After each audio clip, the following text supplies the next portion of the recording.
ஒரு பிஸ்னஸ்மேன் என்ன பண்ணுறான், பிஸ்னஸ் லாஸ் ஆயிருச்சு, பார்ட்னர்ஸ்லாம் வந்து துரோகம் பண்ணிட்டாங்க அப்படிங்கிறதுனால, அவன் ரொம்ப சோகத்தில் ஆழ்ந்து போயிடுறான். எங்கே போகிறது, என்ன பண்ணுறது அப்படிங்கிற ஒரு விரக்தியில் அவனுக்கு மனசு ரொம்ப உடஞ்சி போயிடுச்சு. அதனால் வீட்டுக்கு போக தோணலை. அதனால் என்ன பண்ணுறான்னா, ஒரு ஆத்தங்கரை பக்கமாக போகிறான்.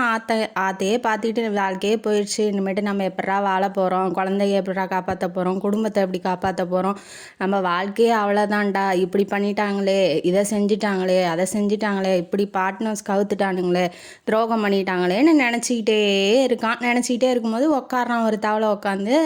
இப்போ நம்ம யோசிக்கும் போது என்ன பண்ணுவோம், ஆற்று மணலை தோண்டி கல் இருந்தால் பொறுக்கி ஆற்றுக்குள்ளே போடுவோம் இல்லையா, அது ஒரு ஹேபிட்டாக இருக்கும். ஏன்னா அதனால் கொஞ்சம் ஸ்ட்ரெஸ்ஸு குறையும் அப்படி நம்ம யோசிச்சுட்டே இருப்போம். கை வேறு வேலை செஞ்சிகிட்ருக்கோம் இல்லையா, கல்லை தூக்கி போட்டுக்கிட்டு. அந்த மாதிரி அவன் என்ன பண்ணிகிட்டு இருக்கான்னா, கல்லை தூக்கி ஒன்று ஒன்றா போட்டுக்கிட்டு இருக்கான் அந்த ஆற்றுல.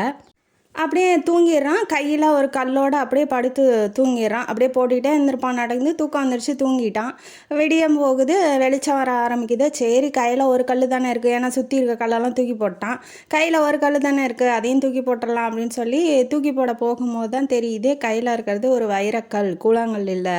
அப்போ விடிய விடிய அவன் கையிலேருந்து தூக்கி போட்டது எல்லாமே கூழாங்கல் இல்லை, வைரக்கல் தான் அப்படின்னு சொல்லி அவனுக்கு தெரியுது. ஏன்னா அந்த பக்கம் கொள்ளையடிக்கிறதுக்கு வந்த கொள்ளையர்கள் வந்து என்ன பண்ணியிருக்காங்க, போலீஸுக்கு பயந்து ஆற்று மணலில் பதுக்கி வச்சுட்டு போயிருக்காங்க. அது தெரியாமல் இவன் என்ன பண்ணியிருக்கான், தூக்கி தூக்கி ஆற்றுல போட்டிருக்கான். ஐயோ இப்படி வீணாக்கிட்டோமே, எல்லா வைரக்கல்லையும் ஆற்றுல தூக்கி போட்டோமே, என்னடா பண்ணுறது அப்படின்னு சொல்லி அவன் இன்னும் கொஞ்சம் கஷ்டத்தில் போயிடுறான். இதே மாதிரி தான் வாழ்க்கையில் நம்ம என்ன பண்ணுறோம் அப்படின்னா, ஐயோ இது நடந்துருச்சே, அது நடந்துருச்சே, அப்படி பண்ணிட்டாங்களே, இப்படி பண்ணிட்டாங்களே அப்படிங்கிற கடந்த காலத்தை பற்றியும், இல்லை எதிர்காலத்தில் எப்படா வாழ போகிறோம், என்னடா பண்ண போகிறோம், என்ன செய்ய போகிறோம் அப்படிங்கிற எதிர்காலத்தை நினச்சும் கவலைப்பட்டுக்கிட்டு, நிகழ்காலத்தில் இருக்க வைரக்கல், அவன் கையில் அந்த வைரக்கல்லை அவன் மறந்தே போயிட்டான்ல, அந்த மாதிரி நம்ம நிகழ்காலத்தையும் மறந்துடுறோம்.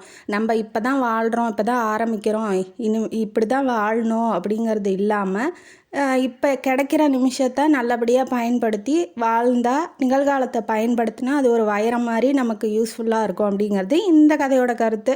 இந்த கதை காணொலி உங்களுக்கு பிடிச்சிருந்தா லைக் பண்ணுங்கள், ஷேர் பண்ணுங்கள், சப்ஸ்கிரைப் பண்ணுங்கள், கமெண்ட் பாக்ஸில் கமெண்ட் பண்ணுங்கள். நன்றி மக்களே.